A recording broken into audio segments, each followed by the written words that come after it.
My parents refused when I asked for $5,300 to save my leg. My dad told me he just bought a boat. My mom said a limp would teach me responsibility. My brother laughed and told me I would manage. Then my sister arrived out of breath and told me she sold all her tools to give me $600. She had no idea what was coming. My name is Belle and I am 30 years old.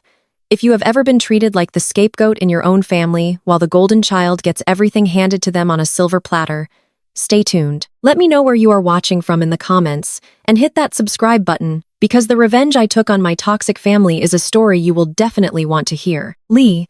The sharp smell of antiseptic and rubbing alcohol filled the cramped hospital room.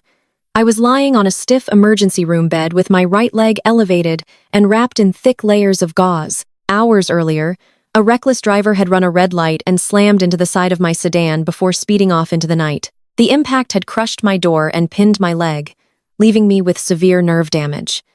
The emergency room doctor had spoken to me with a grim expression on his face. He explained that the hospital network did not have the specific neurological specialist required to perform the delicate surgery I needed. The only available surgeon who could repair the nerves and save my leg from a permanent limp was out of network. The hospital required an upfront payment of $5,300 before they would even wheel me into the operating room. Without the surgery, the doctor warned I would lose full mobility and drag my right leg for the rest of my life. I was in agonizing pain, but my mind was completely focused on survival. I had called my parents, begging them to come to the hospital. I assumed that seeing their daughter broken and bleeding would awaken some dormant parental instinct. I was painfully naive. The door to my room swung open, and my father, Reginald, walked in. He did not rush to my bedside. He did not ask if I was in pain.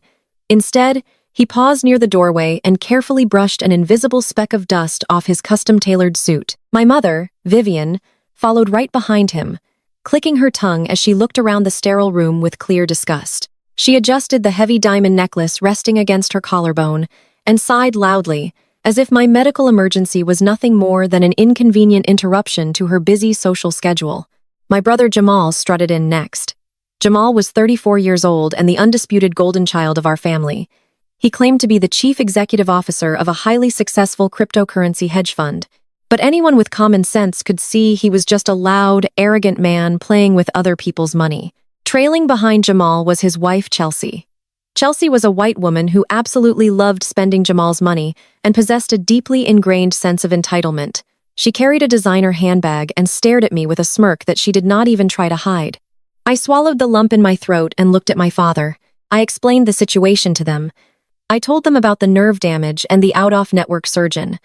I asked them to loan me the $5,300 just for a few days, so I could have the surgery immediately. Reginald crossed his arms over his chest and shook his head. He looked at me with cold, indifferent eyes.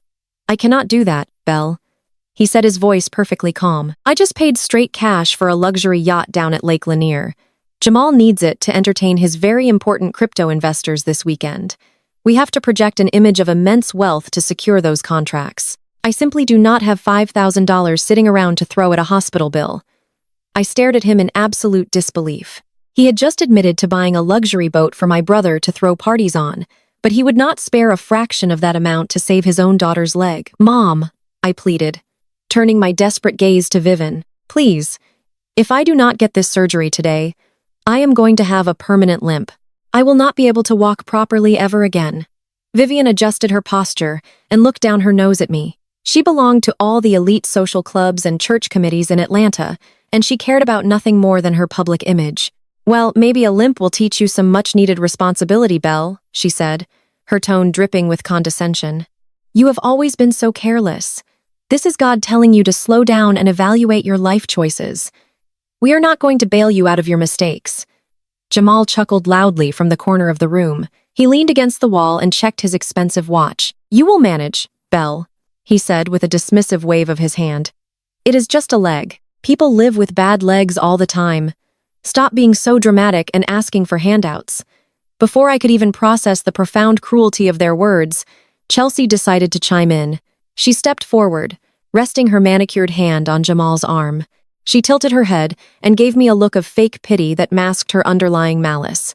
"I just do not understand why you are asking Jamal and your parents for money," Chelsea said, her voice carrying that sickeningly sweet tone she always used when she wanted to deliver an insult. Cannot the cheap health insurance from your little IT help desk job cover this? I mean, if you had applied yourself and gotten a real career instead of fixing computer routers for minimum wage, you would not be begging your family for charity right now. It is really about personal responsibility, Belle. My hands clenched into tight fists under the thin hospital blanket. Chelsea loved dropping those subtle racist and classist microaggressions. She loved pretending she was superior because she married into my newly wealthy family. They all thought I was a failure. They thought I was a low-level tech support worker who barely made enough to pay rent. Jamal groaned loudly and pulled Chelsea toward the door. "We need to leave," he complained. "We have reservations at a premium steakhouse in 30 minutes. And I am not losing our table because Belle does not know how to drive safely." Reginald and Vivian nodded in agreement. They turned their backs on me without a second thought. Vivian told me to pray for healing, and Reginald told me to figure it out like a responsible adult. Then they walked out of the room, leaving me completely alone with the rhythmic beeping of the heart monitor. The silence in the room was deafening. The absolute rejection from the people who shared my blood washed over me like a tidal wave of ice. I did not cry. I was too stunned to shed a single tear. I just stared at the ceiling, realizing that I truly meant nothing to them. 10 minutes later, the heavy hospital door burst open. My younger sister, Tiana, rushed into the room. Tiana was 24 years old and a culinary student. She worked grueling shifts as a waitress at a diner to pay for her classes. She was the only person in our family who had a genuine heart, and consequently, she was treated with the same disdain that I was. Our parents constantly mocked her dream of opening a restaurant, calling it a low-class servant job. Tiana was out of breath and her waitress uniform was stained with grease and coffee. She ran to my bedside, her eyes wide with panic and fear. She dropped her heavy backpack onto the floor and immediately started digging through her pockets. She pulled out a crumpled wad of cash and dumped it right onto my lap. It was a messy pile of small bills mixed with a few crumpled $100 notes. "I came as fast as I could," Tiana said, her voice shaking as tears streamed down her face. "Here is $600. I sold my entire Japanese chef knife set and my professional stand mixer to a pawn shop on the way here. I know it is not the full $5,000, but I will go to a payday loan place right now and borrow the rest. You are not going to lose your leg, Belle. I will not let that happen." I looked down at the money on my blanket, and my heart broke. Those knives and that mixer were Tiana's most prized possessions. She had saved up for 3 entire years to buy those tools for her culinary classes. She loved them more than anything. Yet, she had sold them in a heartbeat without a single second of hesitation just to give me a fraction of what I needed. My mind flashed back to all the times I had quietly transferred money to Tiana's bank account so she could buy groceries or pay her rent. Our parents had completely cut Tiana off financially because they poured every single dime they had into Jamal's fraudulent business ventures. I had always protected Tiana, and now she was giving up her dreams to protect me. "Tiana, please," I whispered, reaching out to grasp her trembling hands. "You did not have to sell your tools. You need those for school. I do not care about school right now." She sobbed, wiping her face with the back of her sleeve. "I care about you. Jamal and Mom and Dad refused to answer my calls when I tried to beg them for help. They are monsters, but I am here. I am going to the billing department right now to beg them for a payment plan. Just hold on, Belle." Tiana squeezed my hand tightly and turned around, sprinting out of the room to go fight with the hospital administration on my behalf. Once the door swung shut, the heavy atmosphere in the room shifted. The tears dried on my cheeks. I looked at the $600 resting on my lap. The pure love and sacrifice radiating from those crumpled bills stood in violent contrast to the cold cruelty of my parents and brother. I took a deep breath and reached over to the small table beside my bed. I grabbed my personal laptop. The screen was cracked in the corner, and the outer shell was covered in cheap stickers. It looked exactly like the kind of garbage a broke help desk worker would carry around. But I was not a broke help desk worker. I opened the laptop and typed in a complex sequence of passwords. A highly encrypted black terminal screen popped up. I was the founder and chief executive officer of CypherNet. My company was the top cybersecurity firm in the country. We ran digital audits for government agencies and protected the data of massive Wall Street corporations. My real identity was strictly hidden behind corporate shields and non-disclosure agreements to ensure my safety from international hackers. My current net worth was sitting at exactly $45 million. Most of my liquid assets were temporarily frozen due to a massive corporate merger audit that would take 48 hours to clear. But I always kept a hidden offshore emergency fund in Switzerland for situations exactly like this. My fingers flew across the keyboard. I bypassed 3 firewalls and accessed my Swiss account. I initiated a direct wire transfer of $10,000 straight to the hospital's billing department, perfectly covering the cost of the out-of-network surgeon and any immediate post-operative care I might need. The transaction was approved instantly. My leg was going to be fine. The surgeon would be in the room within the hour. I closed the laptop and leaned my head back against the pillows. A cold, calculating calm washed over my entire body. I looked at the heavy bandages wrapped tightly around my damaged leg. My family thought they had left me to suffer. They thought their refusal to help would break me. They genuinely believed that buying a boat for a fake crypto bro and eating expensive steak was more important than my physical well-being. Chelsea thought she could mock my job while spending money she did not earn. My parents thought they could teach me a lesson by letting me become permanently disabled. I stared at the ceiling and made a silent promise to myself. I was going to let them believe they won. I was going to let them think that I could not afford the surgery and that their abandonment had left me with a permanent limp. I wanted to see exactly how vile they could be when they thought I was weak and defenseless. I was going to let them show their true colors to the absolute extreme. And then when they least expected it, I was going to burn their entire world to the ground. 3 months passed since the night in the emergency room. My recovery was a carefully orchestrated performance. The $10,000 I had secretly transferred from my Swiss account covered the best neurological surgeon in the state. My leg was perfectly healed. Underneath my loose jeans, the surgical scars were fading beautifully, and my muscle strength had completely returned. But to my family, I was still the broken, helpless scapegoat. I bought a heavy wooden cane from a medical supply store and spent hours practicing a convincing limp in the privacy of my luxury penthouse. I made sure to drag my right foot just enough to look pathetic, but not enough to cause actual joint pain. It was an exhausting game to play, but I needed them to believe I was exactly where they wanted me to be at the very bottom. The invitation to Jamal's Sunday barbecue arrived via a group text message that I was barely included on. It was not a request for my presence. It was a summons.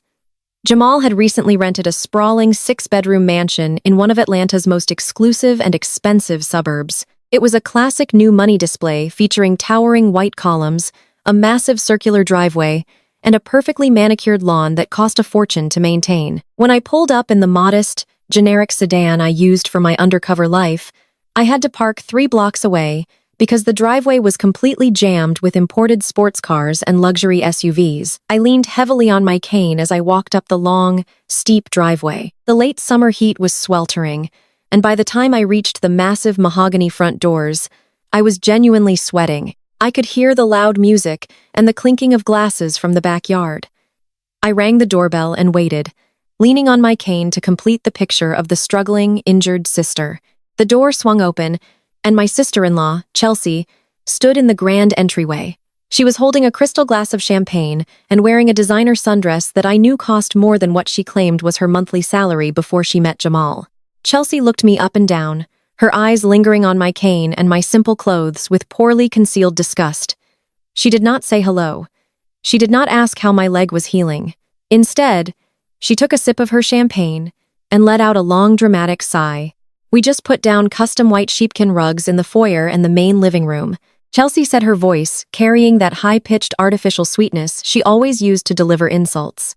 Jamal paid an absolute fortune for them, and they are incredibly delicate. Before I could even respond, she reached over to a small console table and grabbed a pair of cheap blue plastic hospital shoe covers. She tossed them onto the pristine marble floor right at my feet.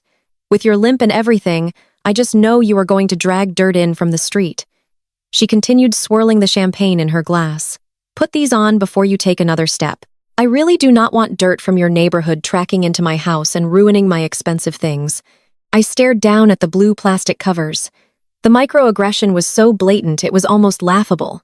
She was standing in a house rented with money my brother was likely swindling from innocent people, and she was acting like I was a stray dog tracking mud onto her sacred floor.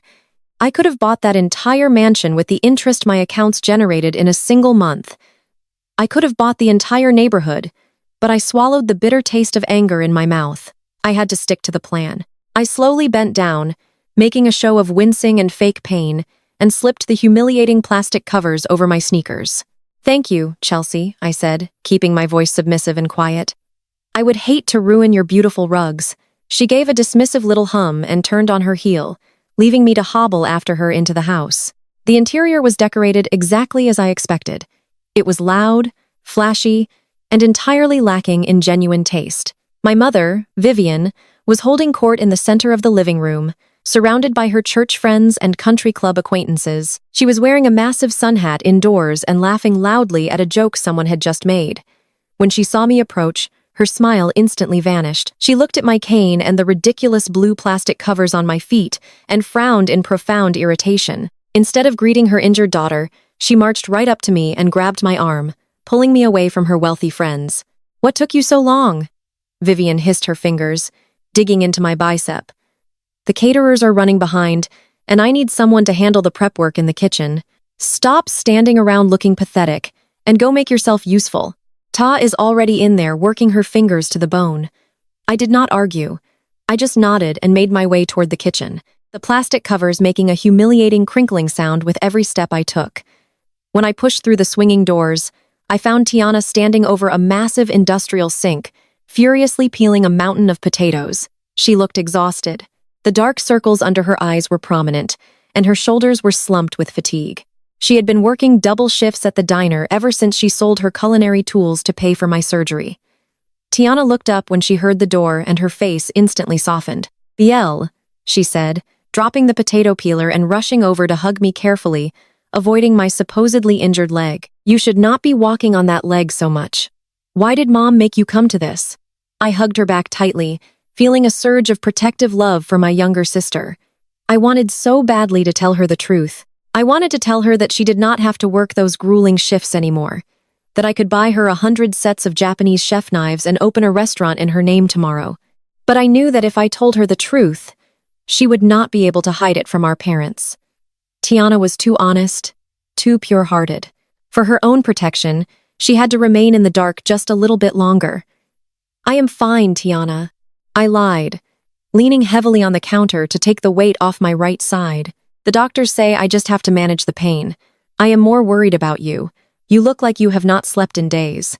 Tiana forced a tired smile and turned back to the sink, picking up the peeler again. "I am managing," she said, her voice quiet. "I picked up some extra shifts at the diner. It is just hard without my tools at school. The rental equipment in the culinary lab is terrible, but I will save up enough to replace my knives eventually." "It was worth it, Belle. I would do it again in a heartbeat to save your leg." Guilt gnawed at my conscience, but it only fueled my determination to destroy the people who had put us in this position. I grabbed a spare peeler and started helping her with the potatoes, ignoring her protests that I should sit down and rest. We worked in companionable silence for about 20 minutes, the sounds of the lavish party drifting in through the open windows. The peace was shattered when the kitchen door swung open again. This time it was my father, Reginald. He walked in holding a thick manila folder and a silver fountain pen. He looked around the kitchen, checking to make sure only Tiana and I were present. "Belle," he said, his tone entirely devoid of paternal warmth, "come with me to Jamal's office. We need to discuss a family matter privately." I shared a quick, uneasy glance with Tiana before drying my hands on a towel. I grabbed my cane and followed my father out of the kitchen down a long carpeted hallway and into a large wood-paneled study. The room smelled of expensive cigars and leather. Reginald closed the heavy oak door behind us, ensuring that none of the party guests could hear our conversation. He walked over to the large mahogany desk and spread the documents from the manila folder out across the polished surface. He tapped the silver pen against the wood, signaling for me to step closer. "Have a seat," he commanded, pointing to a heavy leather chair opposite the desk. I remained standing, leaning on my cane. "What is this about, Dad?"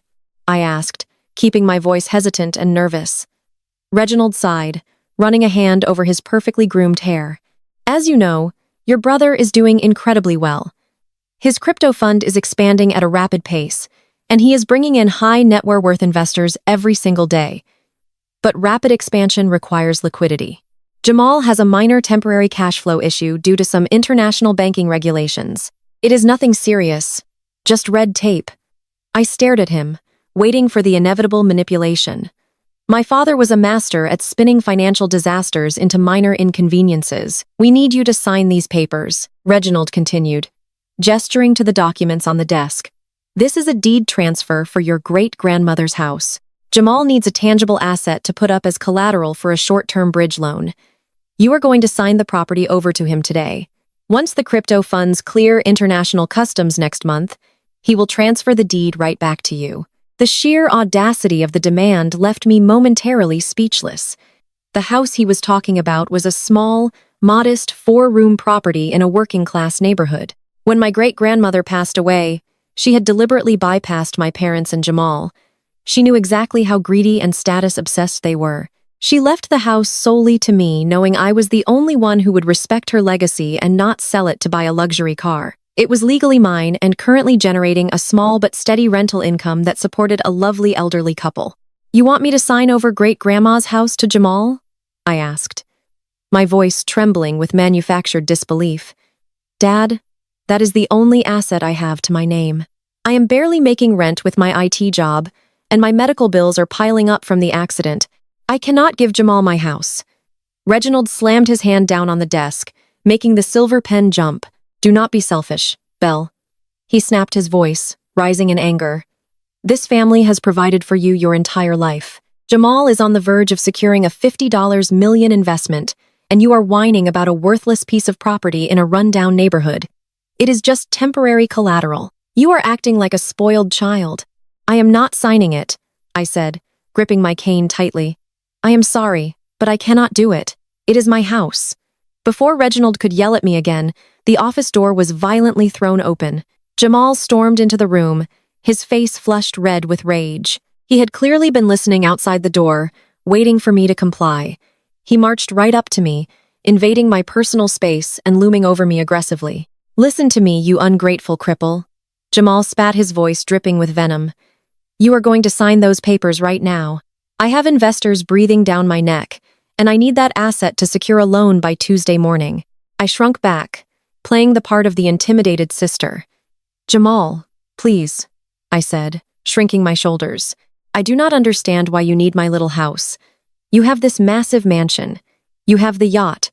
Why cannot you use those for collateral? Because they are already leveraged, you idiot," Jamal yelled, losing whatever small amount of self-control he possessed. "You think I have time to explain complex financial structures to a help desk worker who cannot even afford her own hospital bills? You are going to sign the deed over to me today?" "No," I said, my voice dropping the nervous tremor. "I am not signing anything." Jamal's eyes bulged with fury.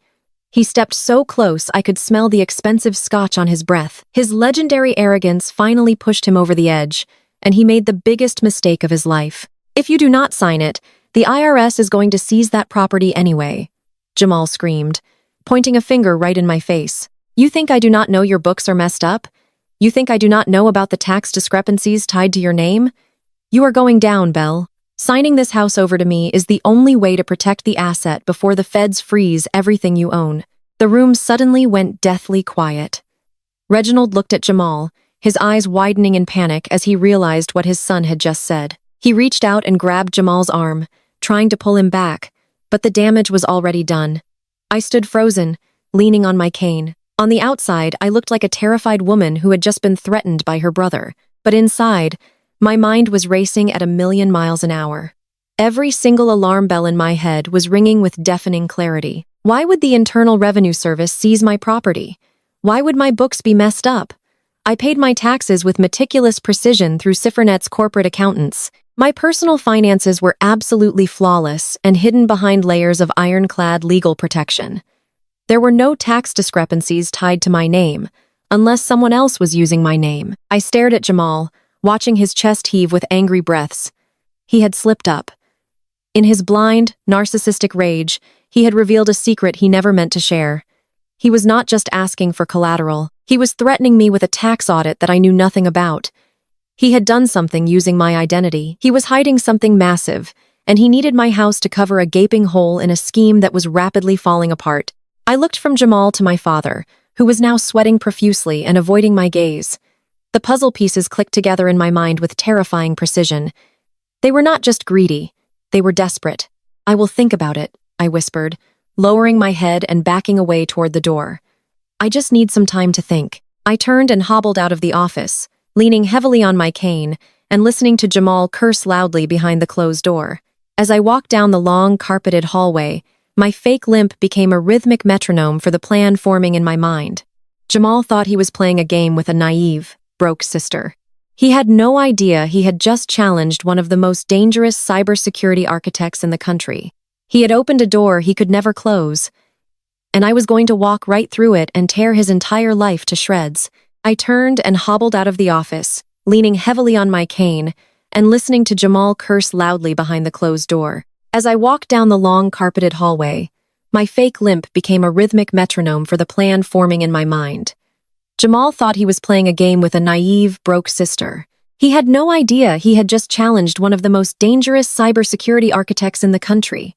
He had opened a door he could never close, and I was going to walk right through it and tear his entire life to shreds. The drive back to my apartment was a blur of neon streetlights and mounting adrenaline.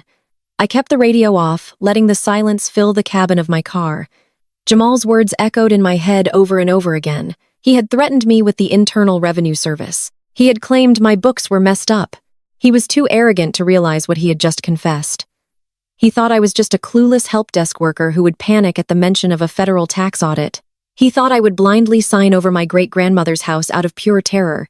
But Jamal had no idea that my books were managed by a team of elite corporate accountants who handled multi-billion-dollar portfolios. There was absolutely no way the federal government was looking into my personal finances unless someone had deliberately weaponized my identity. I parked my sedan in the underground garage of my luxury high-rise building. The moment the elevator doors closed behind me, taking me up to my penthouse, I dropped the heavy wooden cane. I rolled my shoulders back and let my right leg bear my full weight.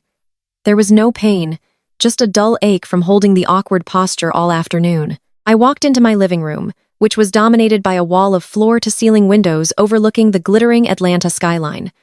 I had no time to admire the gorgeous view. I headed straight for my home office. This room was the command center of CypherNet. It looked like the inside of a spacecraft featuring a massive curved desk with 6 high-resolution monitors stacked in a dual grid. I sat down in my ergonomic leather chair and woke the system. The screens flared to life, bathing the dark room in a cool blue glow. I cracked my knuckles and typed in my master credentials. I was going to rip Jamal's digital life apart, piece by piece, until I found exactly what he was hiding from the world. Jamal always prided himself on his supposed crypto empire. He constantly bragged at family dinners about his high-tech security and offshore servers. But within 10 minutes of running a basic diagnostic trace, I had to laugh out loud in the empty room. His security was an absolute joke. He had purchased a generic off-the-shelf encryption package and paid some amateur contractor to set it up. It was like putting a cheap plastic padlock on a cardboard door and expecting it to stop a tank. I deployed a custom decryption algorithm I had written years ago for a federal audit. It sliced through his pathetic firewalls like a hot knife through butter. I was inside his main server before I even finished my first cup of coffee. What I found inside, however, quickly extinguished any sense of amusement. I started opening his financial ledgers, cross-referencing the incoming deposits with his outbound investments. My eyes scanned the scrolling columns of numbers, and a cold knot formed in the pit of my stomach. There was no crypto fund. There were no proprietary trading algorithms or revolutionary blockchain investments. The entire company was a massive, empty shell. It was a textbook Ponzi scheme. I watched in growing horror as I tracked the money trail. Jamal was taking hundreds of thousands of dollars from new investors and using that exact cash to pay fake dividends to his older investors. He was bleeding the accounts dry to fund his own lavish lifestyle. I saw the massive wire transfers paying for the lease on his absurd mansion. I saw the receipts for Chelsea's diamond jewelry, her designer bags, and her luxury spa retreats. I saw the monthly payments for the yacht that my father had bragged about at the hospital. They were funding their fake aristocratic life with stolen money. The victims were not just anonymous corporate entities. As I scrolled through the client list, my heart pounded violently against my ribs. He was targeting our own community. I saw the names of elderly couples from my mother's church. I saw the names of hardworking small business owners in our old neighborhood who had trusted Jamal because of my father's fake, respectable reputation. He was stealing their retirement savings and their children's college funds so he could pour champagne on yachts and pretend he was a Wall Street genius. The sheer scale of the fraud was staggering. He was millions of dollars in debt, and the entire house of cards was rapidly collapsing. The incoming investments were slowing down, and the outbound payment demands were speeding up. That was why he was so desperate for my great-grandmother's house. He needed a tangible asset to liquidate immediately just to keep the scheme alive for one more month. But that did not explain why he had threatened me with a tax audit. I dug deeper into the server, bypassing another flimsy layer of security to access his personal administrative files. I searched my own name. The system lagged for a fraction of a second before pulling up a hidden subfolder labeled Strictly Confidential. I clicked open the first document. It was a corporate registration filing for a subsidiary company linked directly to the main crypto fund. My eyes locked onto the signature line at the bottom of the digital page. There it was, my name signed in a perfect imitation of my handwriting. I opened another document and then another. Tax returns, banking authorizations, corporate liability waivers, all of them bore my forged signature. I felt a wave of pure, unadulterated nausea wash over me as the full scope of his betrayal materialized on the bright screens. Jamal had not just stolen my identity to open a few credit cards. He had legally designated me as the chief executive officer of his primary shell company. He had routed all the fraudulent tax documents and illegal wire transfers directly through my name. While I was busy building a legitimate multi-million-dollar tech company in the shadows, he was busy turning me into the ultimate scapegoat. He knew the authorities were going to catch him eventually. A Ponzi scheme of this magnitude always implodes. He had planned this from the very beginning. When the federal agents finally kicked down the doors and demanded to know where the missing millions went, the paper trail would point directly to me. He was going to throw me, his own flesh and blood, into a federal prison to save his own skin. Snorts. He had set me up to take the fall for his crimes so he could walk away scotangent-free. I pushed my chair back and stood up, pacing the length of my office. The betrayal was so profound, it physically hurt my chest. I thought about my parents. Did they know about this scheme? I remembered how my father had cornered me in the kitchen trying to force me to sign the house over. I remembered how my mother had watched me limp around the barbecue, treating me like garbage while she paraded her successful son in front of her friends. They might not have known the exact details of the corporate forgery, but they absolutely knew Jamal was running a scam. They knew he was drowning, and they were perfectly willing to let me be the sacrifice that kept them afloat. My own family viewed me as completely disposable. I was nothing to them but a convenient tool to be used and discarded. They thought I was a weak, pathetic woman who would just take the blame and suffer in silence. A low, rhythmic pulsing sound brought me back to my desk. It was my secondary monitor flashing a subtle red warning light. I sat back down and pulled up the network traffic analyzer. While I had been deep inside Jamal's personal files, digging through his dirty secrets, my defensive algorithms had detected another presence on the server. Someone else was pinging the system. I narrowed my eyes and ran a quick trace route on the incoming connection. They were using heavily encrypted proxy servers, routing their signal through multiple international nodes to mask their origin. It was a sophisticated stealth approach, completely different from the amateur garbage Jamal used, but they made a tiny mistake in their handshake protocol. I recognized the digital fingerprint immediately. It was a specific tracking software utilized exclusively by federal task forces. It was the Securities and Exchange Commission working in tandem with the Federal Bureau of Investigation. They were currently probing the outer edges of Jamal's network, trying to quietly gather evidence without triggering any alarms. They were building their case, preparing to secure warrants and drop the hammer on his entire operation. And thanks to Jamal's brilliant forgery, they were currently looking directly at documents that had my name plastered all over them. A slow, cold smile spread across my face, the kind of smile that promised absolute destruction. I could have panicked. I could have wiped the servers completely and erased my name to save myself. But that would only delay the inevitable, and it would give Jamal a chance to run. I did not want him to run. I wanted him to burn. And I wanted my parents and his vicious little wife to be sitting right in the center of the flames when it happened. I opened my custom coding interface and started typing. I was not going to fight the federal agents. I was going to help them. I created a hidden backdoor directly into the most sensitive areas of Jamal's server. I bundled all the unencrypted ledgers, the fake tax returns, and the proof of his offshore spending into a neat little digital package. Then I did the most important thing of all. I isolated the documents containing my forged signatures and embedded a highly complex metadata tracker into the files. When the federal cyber forensic team examined them, they would easily see that the signatures had been digitally cloned and applied from Jamal's personal address. I planted undeniable proof that I was a victim of identity theft and that Jamal was the sole mastermind behind the entire operation. Once the evidence was perfectly arranged, I quietly opened the back door I had created. I watched the network monitor as the federal agents slipped inside, grabbing the bait exactly as I intended. They were pulling down terabytes of data, securing everything they needed for a massive federal indictment. But I was not quite finished. I accessed the master control panel for the hedge funds network. Jamal was currently sitting in his rented mansion, probably drinking expensive scotch and laughing with Chelsea about how he had intimidated his pathetic sister. I quickly rewrote the administrative privileges for the entire system. I locked him out completely. If he tried to log in to move money or delete files, he would get a generic maintenance error. He was officially a passenger on a crashing plane, and he did not even know the engines were on fire. I leaned back in my chair and watched the data transfer complete. The agents had what they needed. The trap was perfectly set. It would take them a few weeks to process the evidence, finalize the warrants, and organize a coordinated raid. The timing was going to be absolutely poetic. The holidays were approaching. My mother had already started sending out her obnoxious group texts, bragging about the lavish Thanksgiving dinner she was planning to host at Jamal's mansion. She wanted all her high society friends to see how wealthy and successful her son was. She wanted to parade her family around like royalty, while forcing me and Tiana to serve them from the shadows. They wanted a Thanksgiving they would never forget. I was going to make sure they got exactly that. I reached over and picked up my heavy wooden cane from the floor. I ran my fingers over the smooth handle, feeling the solid weight of it in my hand. I was going to keep playing the game. I would attend their arrogant little parties.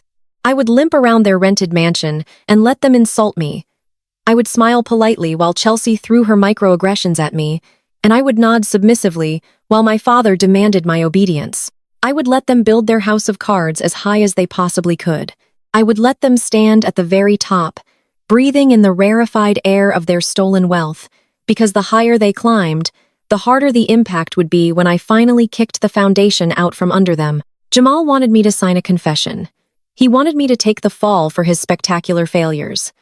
I decided right then and there that I would give him exactly what he asked for.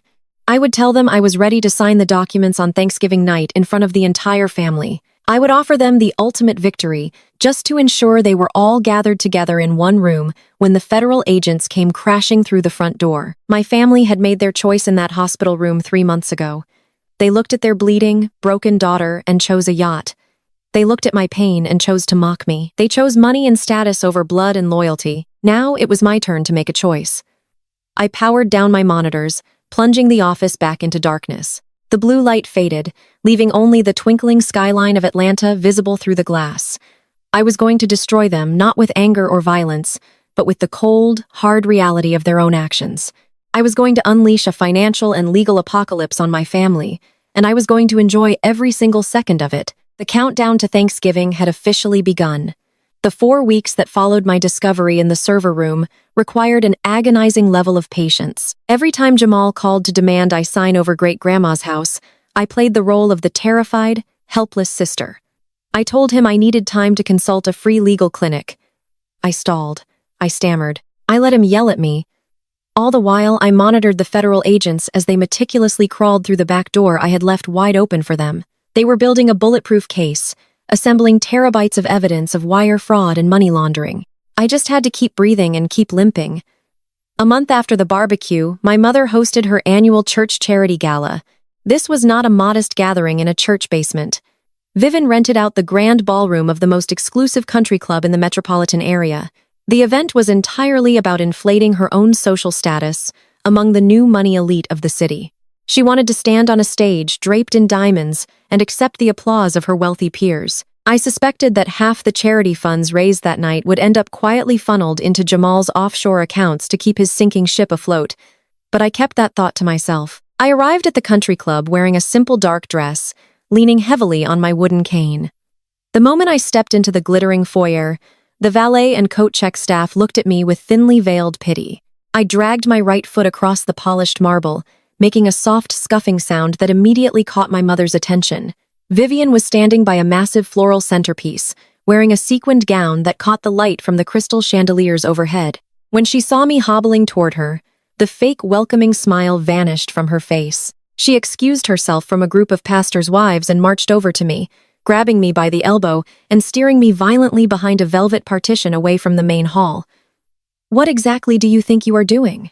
Vivian hissed her grip, bruising my arm. I looked at her with wide, innocent eyes. "I came to support your charity event, Mom.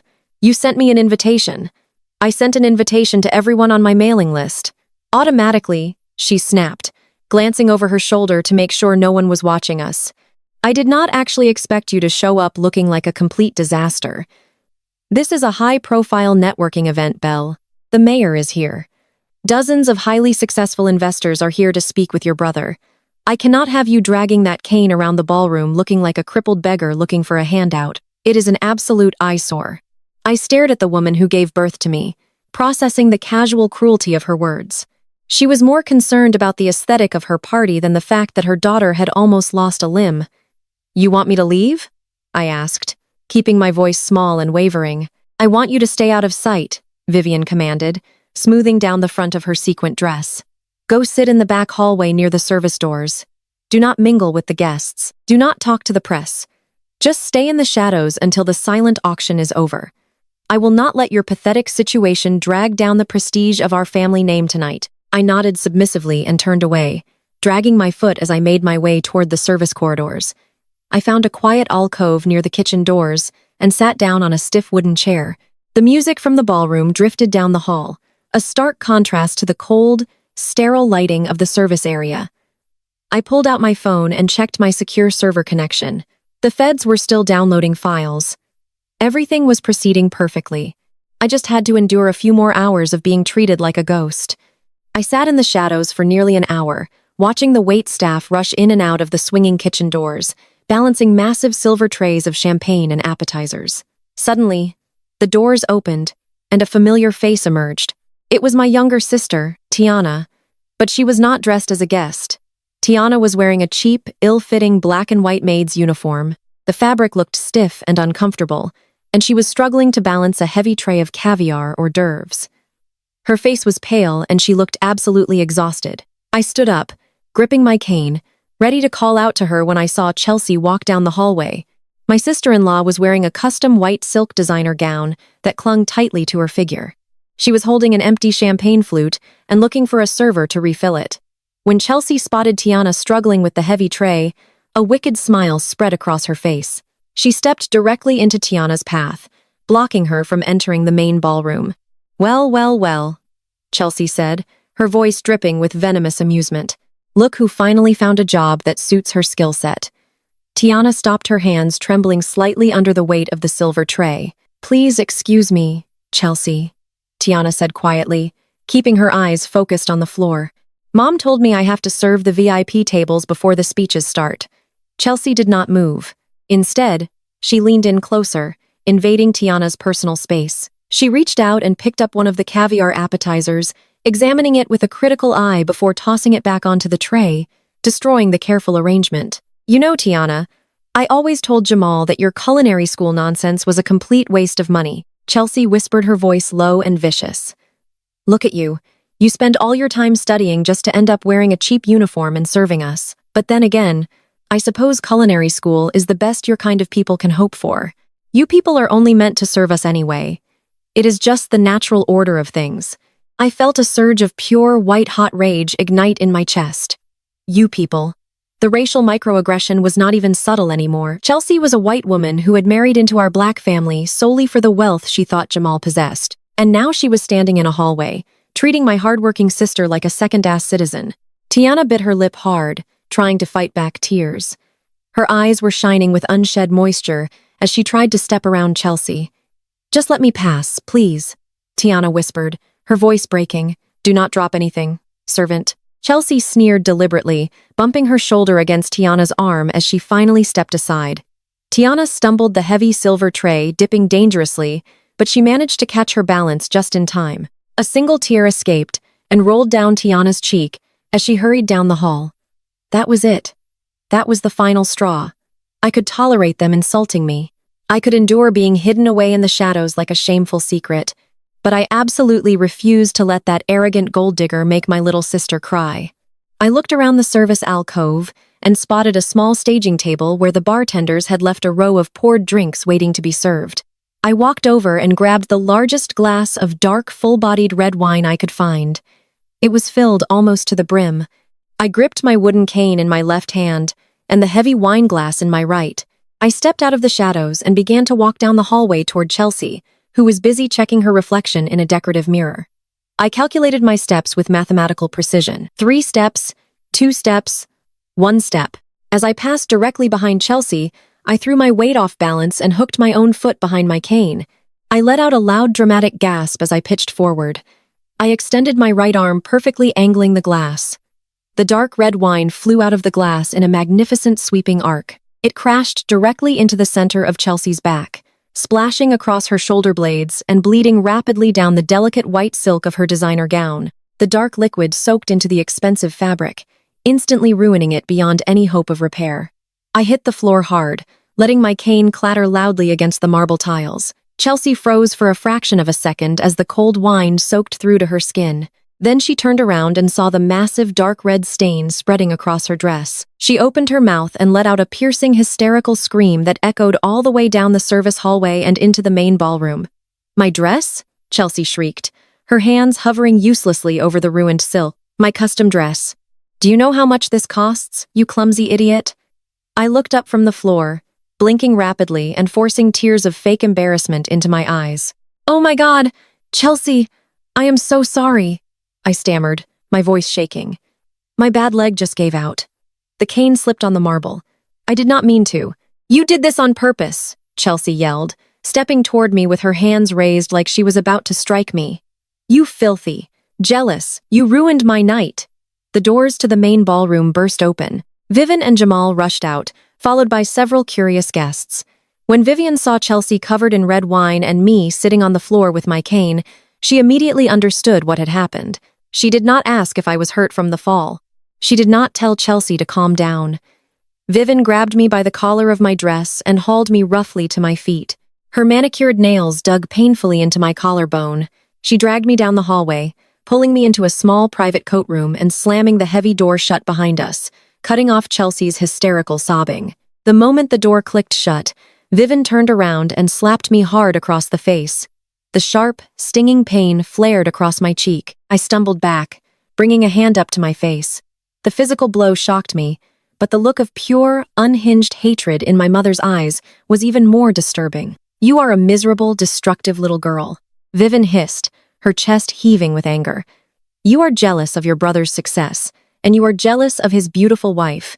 So you pull a pathetic stunt like this to ruin my charity gala. You are a disgrace to this family." "It was an accident, Mom," I whispered, maintaining my helpless persona. Even as my blood boiled, my leg just gave out. "Shut up," Vivian commanded, pointing a sharp acrylic nail at my face. "I am done dealing with your excuses. Jamal has been trying to be generous to you.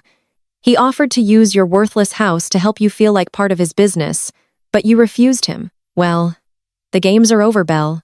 She reached into her designer clutch and pulled out a folded stack of legal documents. She shoved them hard against my chest, forcing me to take them. "Jamal made a minor clerical error on his taxes a few years ago," Vivian said, her voice dropping to a dangerous, menacing whisper. "The IRS is auditing his old subsidiary company, the company that currently has your name listed as the director. You are going to sign these papers tonight, taking full responsibility for that clerical error. You are going to admit that you mismanaged the funds." I stared at the documents in my hands. They were confession papers. Jamal had actually drafted a legal confession stating that I was solely responsible for the missing millions in his Ponzi scheme. They wanted me to sign my own life away to save him from federal prison. "I cannot sign this," I said, my voice trembling. "This is tax fraud, Mom. I could go to jail. We will pay for your legal fees." Vivian dismissed the concern with a wave of her hand. "You will get probation at worst. You are a nobody with a sad limp. A judge will take pity on you. But Jamal is a prominent businessman. He cannot have a scandal attached to his name. You owe this family, Belle. You owe us for raising you. I looked at the floor, refusing to meet her eyes. And if I do not sign it? I asked softly. Vivian stepped closer until I could smell the expensive alcohol on her breath. If you do not sign these papers right now, I will legally disown you. You will never see a dime of our money. But worse than that, I will throw Tiana out of my house tonight. She has no money and no tools. I will make sure she is out on the street carrying all her garbage and trash bags before the sun comes up. I will ruin her culinary career permanently. She was using the only person I loved as leverage. My mother was threatening to destroy her youngest daughter just to protect the lies of her oldest son. The sheer depravity of her ultimatum solidified every single plan I had made. They were completely beyond redemption. I slowly raised my head and looked at Vivian. I let the fake tears spill over my eyelashes, playing the part of a broken, defeated woman who had finally been backed into a corner. "Okay," I whispered, letting out a defeated sigh. "Okay, Mom, I will sign them, but I am not doing it in this dark closet like some criminal." Vivian's eyes narrowed suspiciously. "What do you mean? If you want me to confess to everything, I will do it," I said, clutching the papers to my chest. "But I want to do it in front of everyone. I want Jamal and Dad to be there. I want them to see that I am making this sacrifice for the family. Let us do it at the Thanksgiving dinner next month. I will sign the papers right at the dinner table to prove my loyalty to this family once and for all." Vivian studied my face, searching for any sign of deception. But all she saw was a limping, tearful daughter who had finally given up. A triumphant, greedy smile slowly spread across her face. She smoothed the front of her sequin dress and let out a soft, satisfied laugh. "Finally," Vivian said, adjusting her diamond necklace. "You are finally doing something useful with your miserable life. Thanksgiving dinner it is. Do not try to back out, Belle. If you do, Tiana will be sleeping on a park bench." Vivian turned and walked out of the coat room, returning to her glamorous party and leaving me alone in the dark. I stood there, the stinging heat still radiating across my cheek where she had slapped me. I reached up and wiped the fake tears from my face. My posture straightened and the trembling in my hands completely disappeared. I looked down at the confession papers in my hands. They wanted a public spectacle. They wanted to humiliate me and force me to sign my life away while they ate turkey and drank champagne in their rented mansion. They wanted to celebrate their ultimate victory over the scapegoat of the family. I pulled my phone from my pocket and opened my secure encrypted messaging app. The federal agents had finished downloading the evidence from Jamal's server. The investigation was moving into its final phase. I typed a quick message to my lead security director at CipherNet, instructing him to prepare for a major acquisition. I wanted to buy the controlling stake in the bank that held all of my father's debt. My family wanted a Thanksgiving they would never forget. I was going to make absolutely certain that none of them would ever eat a free meal again. The trap was set, and I could not wait to watch the jaws snap shut. The trap was set, and I could not wait to watch the jaws snap shut. I spent the next morning solidifying my role as the broken victim. I sent a short text message to my mother, confirming that I would do exactly what she demanded. I told her I was terrified of going to jail, and that I needed the family to protect me. Vivian replied, with a simple thumbs-up emoji. It was the most chilling response she could have possibly sent. She had just forced her daughter to take the fall for a federal crime, and she acknowledged it with a cartoon graphic. Later that afternoon, Jamal called me. His voice was thick with arrogance and false sympathy. He told me I was making the right choice for the family legacy. He promised he would hire the best defense attorney to keep me out of a prison cell. But he made sure to remind me that I was a complete failure who owed him my life. He said Thanksgiving would be a fresh start. We would sign the papers before the turkey was carved and put the whole ugly business behind us. Chelsea even chimed in from the background, yelling that she forgave me for ruining her dress since I was finally being useful. I kept my voice shaky and thanked them both. I hung up the phone and laughed until my ribs ached. Vivian immediately shifted into overdrive, planning the Thanksgiving dinner. This was not going to be a quiet family meal. She invited 50 people, including local politicians, business leaders, and all of her judgmental country club friends. She wanted a captive audience to witness her perfect life. She wanted everyone to see her successful son in his massive rented mansion. And most importantly, she wanted them to see me. She wanted to parade her crippled, unemployed daughter around as a cautionary tale of what happens when you do not listen to your parents. I kept up the act flawlessly. I visited my parents' house twice that month, leaning heavily on my wooden cane and wearing baggy, faded sweaters. Reginald would not even look at me. He sat in his leather chair reading the newspaper, pretending I did not exist. I went to the diner to see Tiana. She was working a double shift and looked paler than ever. She pulled me into the break room and cried. She told me Vivian had threatened to kick her out if she did not drop out of culinary school and get a real job. Tiana was terrified.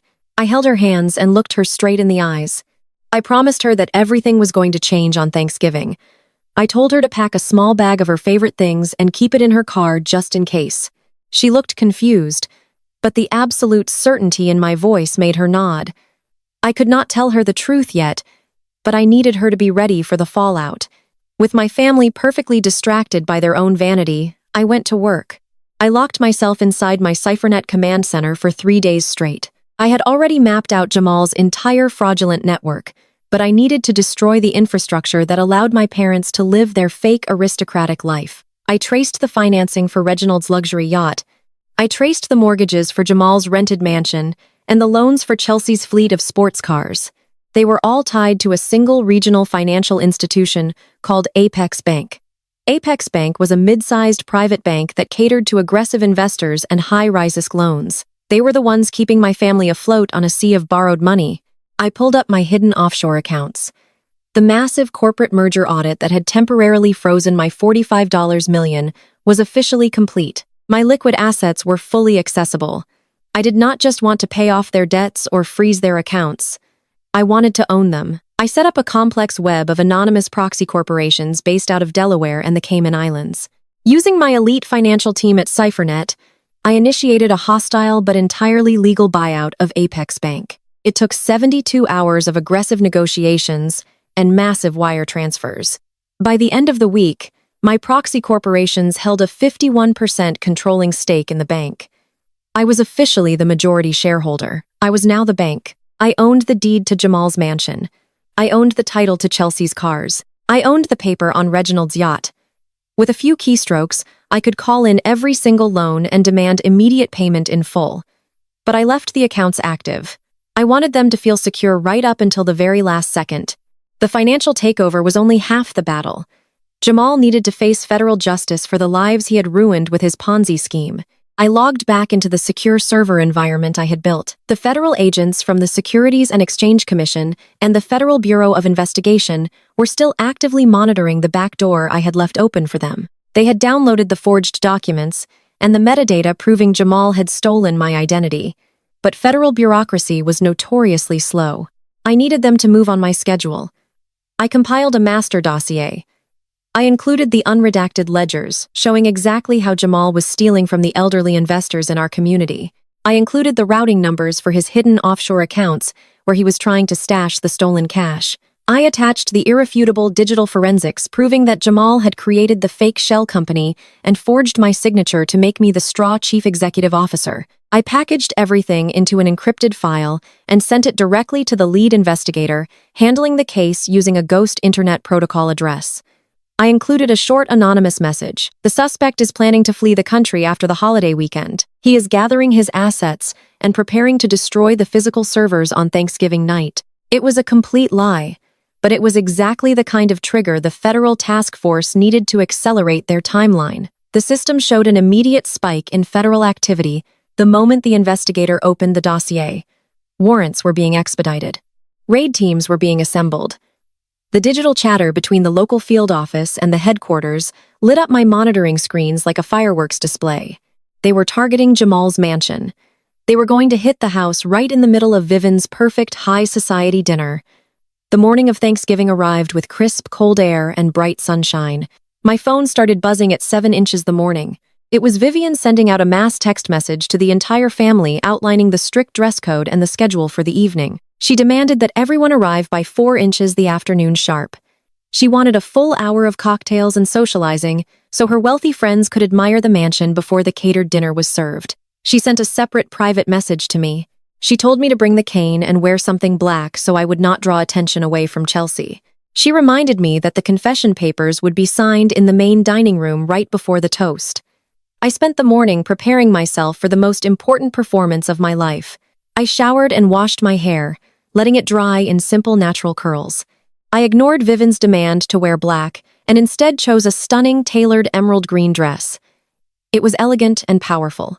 It was not the dress of a defeated scapegoat. It was the armor of an executioner. But I kept the heavy wooden cane. I needed the prop for just a few more hours. I stood in front of the full-length mirror in my penthouse. I looked at the woman staring back at me. I was no longer the quiet help desk worker who took their abuse. I was no longer the sister who tried to buy their love. I was the architect of their absolute ruin. I picked up the cane and practiced my limp one last time, dragging my right foot across the soft carpet. I drove my modest, generic sedan across the city toward the wealthy suburbs. The streets were quiet as families gathered in their homes to celebrate the holiday. My car was the only one on the road. As I approached Jamal's neighborhood, I could see the massive white columns of the mansion in the distance. The driveway was already packed with luxury vehicles belonging to Vivian's country club friends and Jamal's fake investor buddies. I parked my car at the very end of the street. I turned off the engine and sat in the quiet cabin, listening to the steady rhythm of my own breathing. I pulled my phone from my purse and opened my heavily encrypted administrative portal. I had a direct line to my elite security and financial team at Ciphernet. I typed out a single short message. Lock down all accounts. Spring the trap. I hit send and watched the delivery confirmation flash on the screen. The dominoes were officially falling. Apex Bank was now freezing every single asset tied to my family. The federal raid teams were mobilizing. I slipped the phone back into my purse, grabbed my wooden cane, and opened the car door. I dragged my foot onto the pavement, ready to give them the Thanksgiving they truly deserved. I dragged my right foot up the grand stone steps of the mansion, leaning heavily into the character I had perfected over the last 3 months. The front door was wide open, spilling warm golden light and the sound of classical music out into the cold November evening. Vivian had hired a live string quartet to play in the grand foyer because recorded music simply was not good enough to impress her high society friends. I hobbled inside, making sure my heavy wooden cane struck the polished marble floor with a loud, hollow thud. The house was overflowing with guests. Women in expensive cocktail dresses and men in tailored suits stood around sipping champagne from delicate crystal flutes. The dining room was visible from the main hallway, and it was a massive space dominated by a custom mahogany table set for 50 people. Towering floral centerpieces and heavy silver candelabras ran down the entire length of the table. The rich smell of roasted turkey black truffles and expensive catering filled the air. It was a disgusting display of wealth built entirely on stolen money. Vivian spotted me almost immediately. She broke away from a group of local politicians and wealthy church donors and glided over to me. The bright, welcoming smile on her face was completely fake. She grabbed my arm and pulled me toward the wall out of the direct line of sight of her most important guests. She told me to stay out of the way until dinner was served and reminded me of my promise to sign the papers. She pointed toward the corner of the room where Tiana was carrying a heavy silver tray of appetizers. Tiana looked absolutely exhausted, serving the very people who mocked her dreams, but she gave me a small, brave smile when our eyes met. I nodded at her, remembering the secret instruction I had given her earlier to pack a bag and be ready to leave. Chelsea walked past me, holding a glass of wine and wearing a brand new designer dress to replace the white silk one I had ruined at the country club. She sneered at me and told me to watch my step because I was a clumsy liability, and she did not want me ruining another expensive evening. I simply lowered my head and let them enjoy their final moments of supreme arrogance. I knew that every single asset in this house was currently frozen. I knew that the federal agents were staging their raid teams a few miles down the highway. I just had to wait for the perfect moment to pull the trigger. An hour later, a delicate chime rang through the house, signaling that dinner was ready. The guests filtered into the grand dining room, taking their assigned seats with excited chatter. Vivian had placed me at the very end of the table, far away from the important guests, but directly across from the kitchen doors, where Tiana was forced to stand like a servant. Jamal sat at the head of the table looking like a smug king holding court in his rented castle. Reginald sat to his right and Chelsea sat to his left, looking incredibly pleased with herself. Once everyone was seated and the first course of expensive seafood was served, Reginald stood up. He tapped his crystal water glass with a heavy silver spoon, and the entire room quieted down. Reginald cleared his throat, adjusted his silk tie, and began a long, pompous speech about the blessings of family and the rewards of hard work. He thanked God for bringing them such immense prosperity over the past year. He looked directly at Jamal and praised him for his brilliant financial mind, claiming that Jamal's hedge fund was a beacon of innovation and wealth in a struggling economy. He went on and on about how proud he was to have a son who understood the value of building a powerful legacy. The wealthy guests nodded and raised their glasses in agreement, completely oblivious to the fact that their host was a criminal holding a house of cards together with stolen retirement funds. I watched my father speak and felt absolutely nothing for him. He was a hollow man obsessed with a shiny exterior while ignoring the rot on the inside. He finished his speech by raising his glass to Jamal, and the entire table erupted in enthusiastic applause. When the applause finally died down, Jamal stood up. He did not look at his guests. He looked straight down the long table directly at me. The smug smile on his face was terrifying in its absolute unearned confidence. He reached into his tailored suit jacket and pulled out a thick stack of folded papers. He tossed them onto the polished mahogany table, along with an expensive gold pen. The paper slid down the long, smooth surface, stopping just inches from my plate. "We have one more piece of family business to take care of tonight," Jamal said, his voice carrying clearly across the silent dining room. "Go ahead and sign it. Consider it payback for us raising you." The guests looked confused, shifting uncomfortably in their seats at the sudden hostility. Some of them whispered to each other, wondering if this was some kind of strange family joke. Vivian smiled a cold, calculating smile and took a sip of her red wine, clearly thrilled that the moment had arrived. Chelsea let out a sharp little laugh that cut through the silence. Tiana gasped from the doorway, her eyes widening in absolute horror as she realized what was happening. She dropped her serving tray, scattering expensive appetizers across the floor, and started to step forward to defend me. But I held up my left hand, stopping her in her tracks. I looked down at the papers resting in front of me. They were the confession documents detailing the fake clerical error with the Internal Revenue Service. The papers admitted my complete fault for the missing millions and absolved Jamal of any wrongdoing. They wanted me to sign away my freedom right here in front of 50 wealthy witnesses to solidify their alibi and humiliate me one final time. They wanted to break me so completely that I would never be able to stand back up. I reached out and picked up the heavy gold pen. Jamal crossed his arms over his chest, waiting for his ultimate victory. Vivian nodded at me, urging me to hurry up and sign so they could get back to their lavish feast. I looked at the pen and then I looked at Jamal. I placed my hands on either end of the gold cylinder and applied pressure. The pen snapped in half with a loud, sharp crack. Black ink spilled over my fingers and dripped down onto the pristine white tablecloth, leaving dark, permanent stains. I dropped the broken pieces of the pen onto the confession papers. Then I reached down and picked up my heavy wooden cane. I tossed it effortlessly over my shoulder and let it clatter noisily against the hardwood floor behind me. The sound echoed like a gunshot through the massive dining room. I placed my hands flat on the table and pushed myself up. I stood up perfectly straight. I did not lean to the right. I did not was in pain. I stepped away from the table and walked toward the center of the room. My strides were flawless, smooth, and powerful. The limp was entirely gone. My posture was commanding, and my gaze was locked dead onto my brother.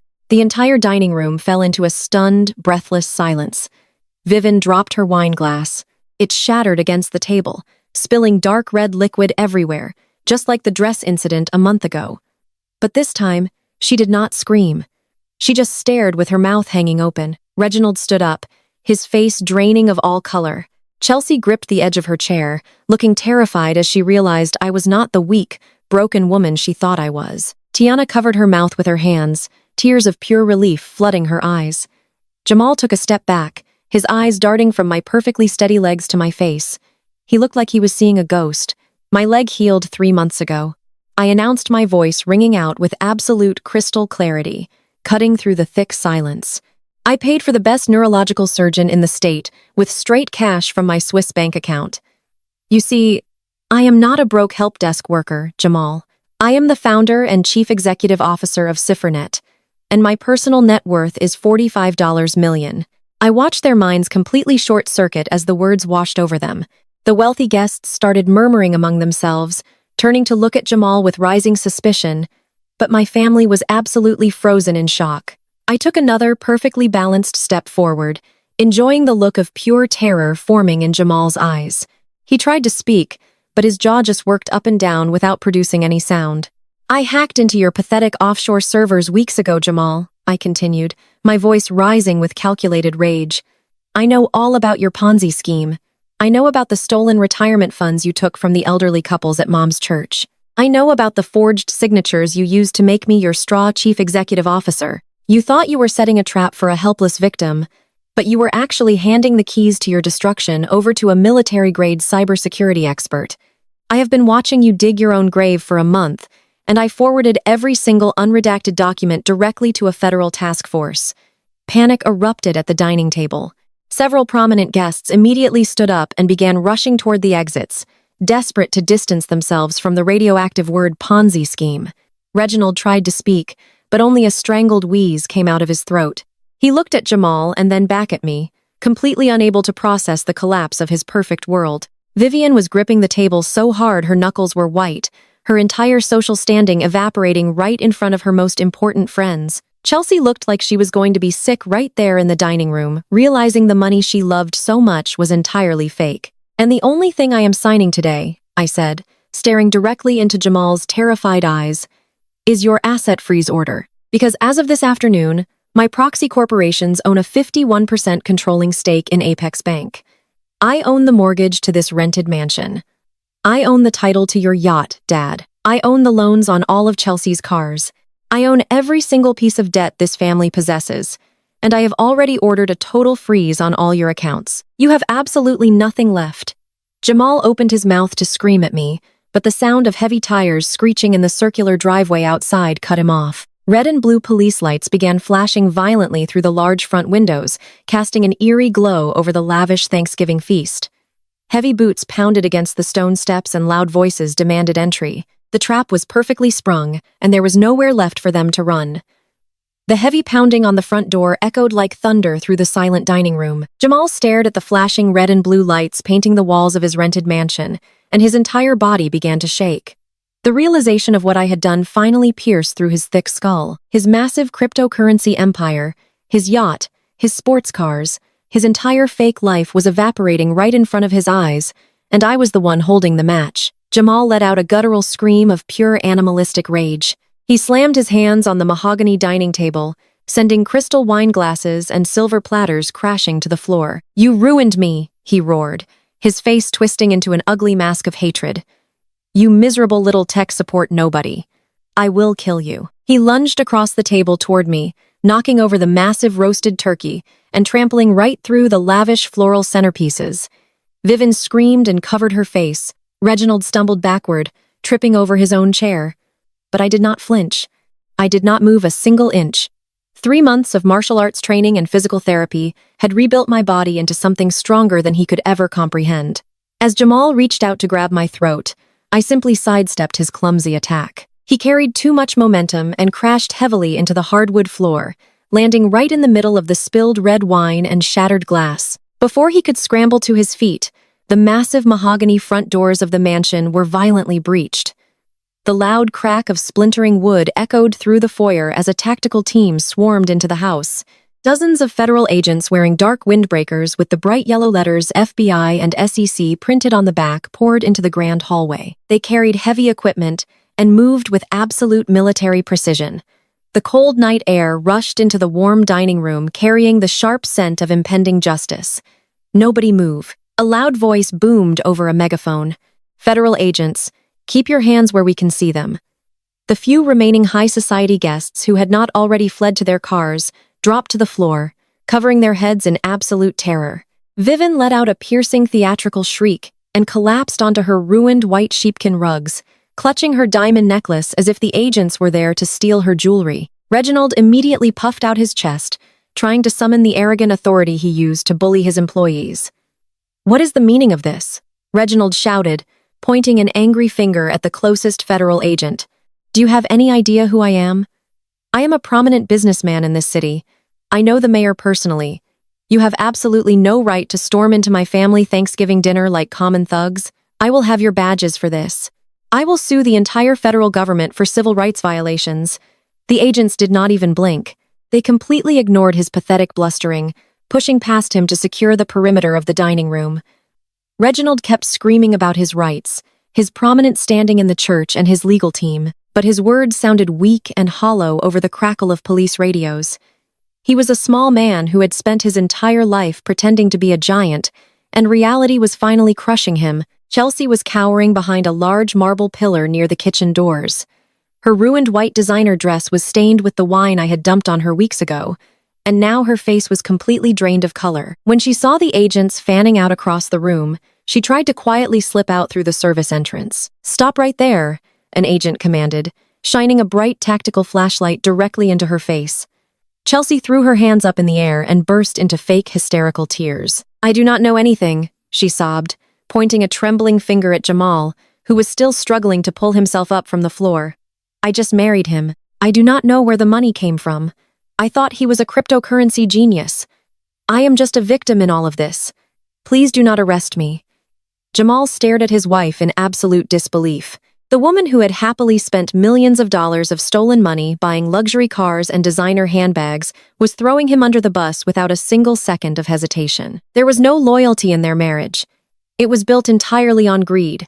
And the moment the money vanished, so did her devotion. A tall, imposing man stepped through the shattered front doors and walked calmly into the dining room. He was the lead federal agent, wearing a dark suit under his tactical windbreaker and a pair of dark sunglasses despite the late hour. He surveyed the chaotic scene, the ruined Thanksgiving feast, the crying guests, the blustering father, and finally he locked his eyes on Jamal. Jamal Washington, the lead agent, said, his voice cutting through the noise of the room with absolute authority.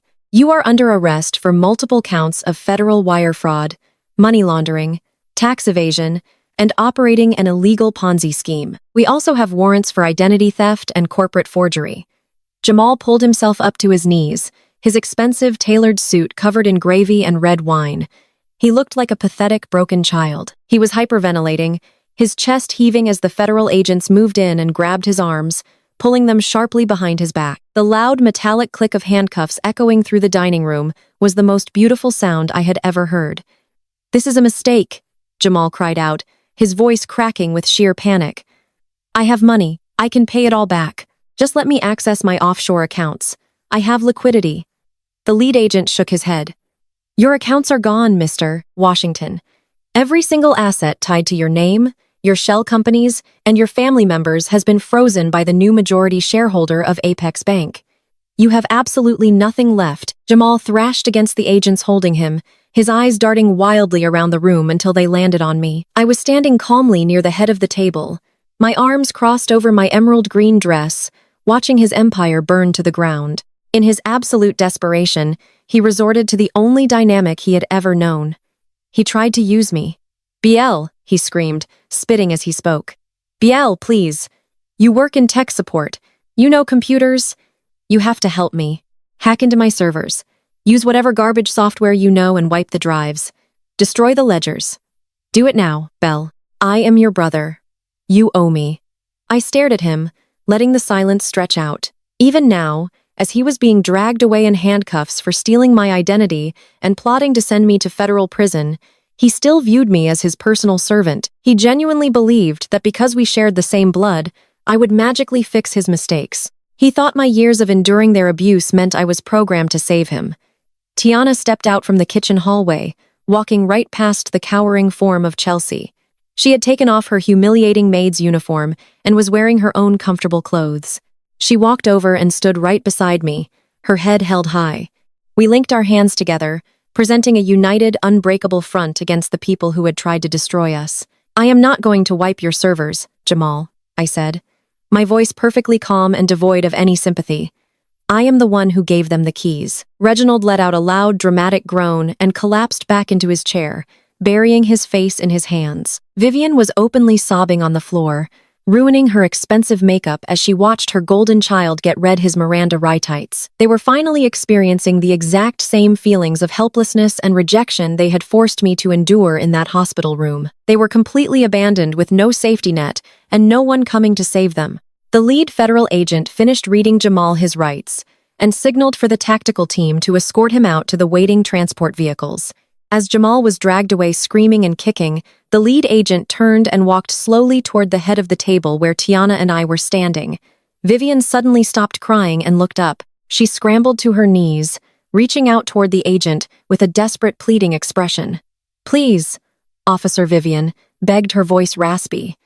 "You have to understand, my son is a good man. He just made a clerical error. My daughter Belle, she is the one who is managing the subsidiary company. She signed the papers. You should be arresting her. She is the failure of this family." The lead agent stopped right in front of me. He completely ignored Vivian, treating her like she was nothing more than dirt on his shoes. He reached up and slowly removed his dark sunglasses, folding them and sliding them into his jacket pocket. He looked at me and a small, respectful smile broke across his serious face. He gave me a crisp, professional nod. "Report submitted, boss," the lead agent said, his voice carrying clearly over the chaotic noise of the room. The evidence packets were flawless. Ciphernet successfully locked them out of the mainframe per your exact orders, and the metadata tracking algorithms confirmed every single instance of corporate forgery. The trap worked perfectly. We have everything we need to put him away for decades. Vivian froze. Her mouth hung open in a silent scream of absolute shock. She looked at the federal agent, and then she looked up at me. The realization hit her with the force of a freight train. The federal government was not just acting on an anonymous tip. They were coordinating directly with me. I was not the victim of a clerical error. I was the architect of the entire sting operation. I looked down at my mother sprawling on her ruined sheepskin rugs, surrounded by the wreckage of her fake high society life. I gave her a cold, dismissive smile. The exact same smile she had given me when she told me a permanent limp would teach me responsibility. "I told you I was going to sign something tonight, Mom," I said, my voice echoing in the silent space between us. "I signed the authorization protocol to let the feds raid your golden child server, and tomorrow morning, I'm going to sign the foreclosure notices on this mansion and your luxury yacht." I turned to Tiana, giving her hand a gentle, reassuring squeeze. "Come on," I said softly. "We have a flight to catch. I just bought a beautiful new building downtown, and we need to start designing the kitchen for your new restaurant." Tiana smiled a bright, beautiful, genuine smile that wiped away all the exhaustion from her face. We walked out of the dining room together, our footsteps steady and strong, leaving our toxic family behind in the ruins of their own making. I did not look back, not even once. I had finally burned their world to the ground, and the smoke rising from the ashes was the sweetest thing I had ever tasted. We stepped out into the freezing November night air, leaving the shattered front doors of the mansion behind us. Red and blue police lights painted the manicured lawns and the terrified faces of the wealthy neighbors who had come out of their houses to watch the spectacle. Jamal was already secured in the back of a black Federal Sport utility vehicle. I watched his face pressed against the tinted glass, looking small and pathetic as the reality of his future finally settled in. The convoy of federal agents began to pull away, rolling down the long circular driveway and disappearing into the dark streets. I took a deep breath, letting the crisp air fill my lungs. Tiana stood right beside me, holding her small overnight bag tightly against her chest. She was shaking, but it was not from the cold. It was the pure adrenaline of finally being free from their control. I pulled my car keys from my purse, ready to drive us away from this nightmare forever. Before I could unlock the doors, heavy footsteps pounded against the stone pavement behind us. I turned around slowly to see Vivian and Reginald rushing out of the mansion. They were stumbling over the broken pieces of the doorframe. Vivian's expensive sequined gown was torn at the hem, and Reginald's silk tie was loosened and crooked. They looked like terrified refugees fleeing a sinking ship of fools. Vivian reached out her hands, acting as if the last hour of absolute betrayal had never happened. Her mind had completely bypassed the fact that her golden son was going to federal prison. Her greedy brain had latched on to the only piece of information that mattered to her. She had heard the words $45 million, and her opportunistic survival instincts had completely taken over. She forced a massive fake smile onto her face, stretching her lips so wide it looked painful. Her eyes were wild and manic, shining with the desperate calculation of a predator finding a new food source. "Oh my lord, my daughter is a CEO," Vivian shrieked, clasping her hands together in a prayerful gesture as she practically sprinted down the steps toward me. "See, Reginald, she has the money to bail out her brother." I stopped in my tracks and stared at the woman who had birthed me. Her behavior was breathtakingly pathetic. She was not concerned about my well-being. She did not care that her son had stolen my identity and tried to frame me for a federal crime. She did not care that I had spent the last 3 months pretending to be crippled just to survive their constant abuse. All she saw was a massive walking bank account that could fix her problems. I looked at her desperate fake smile and I threw my head back and laughed. I laughed loudly and coldly, letting the sound echo across the quiet, wealthy neighborhood. It was not a happy sound. It was the sound of a judge handing down a final sentence. Bail him out with what I asked, my voice dripping with absolute contempt. His company is an empty shell. Every dime he flaunted was stolen money. I took a deliberate step toward my mother, watching her fake smile falter in the cold light. There is no hedge fund, Mom. There never was. Jamal is a con artist who preyed on vulnerable people. He used the money from your church friends to rent this mansion and lease those sports cars. He used the retirement savings of elderly couples to buy your expensive champagne and cater this ridiculous dinner. He does not own a single thing. He is completely broke, and he is going to spend the next 30 years rotting in a federal penitentiary because the Securities and Exchange Commission has every single digital receipt proving his guilt. There is no bail for a flight risk facing decades of federal time. Your golden boy is a total fraud.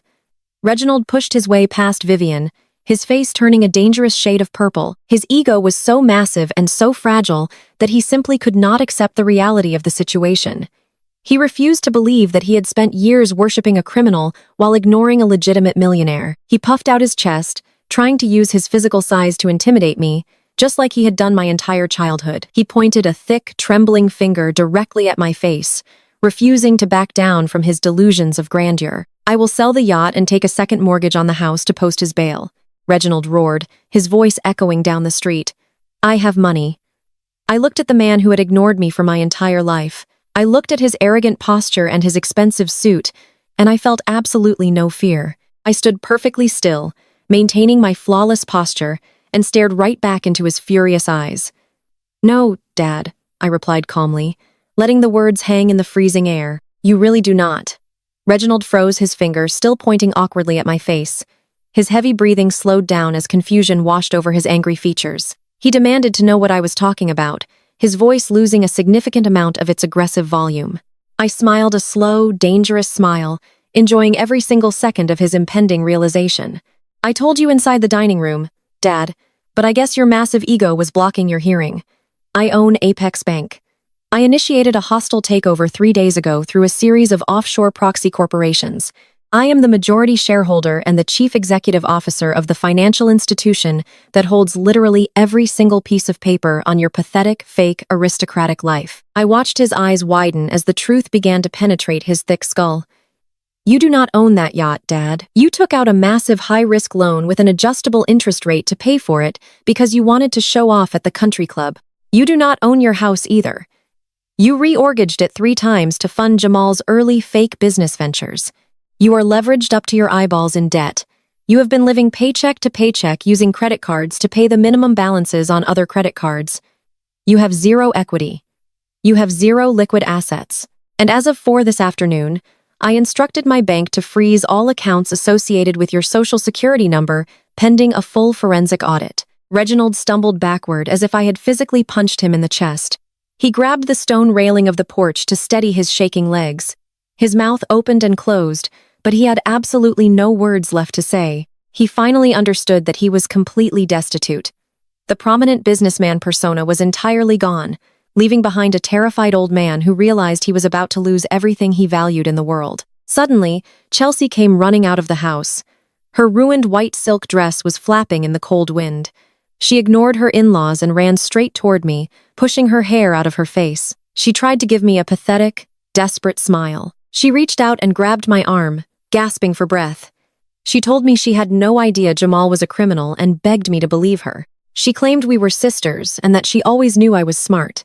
She offered to work doing public relations for my company and promised she was leaving Jamal today. I looked down at her hand on my arm. I did not move, but the pure, unadulterated disgust in my eyes made her snatch her hand back as if she had been burned by fire.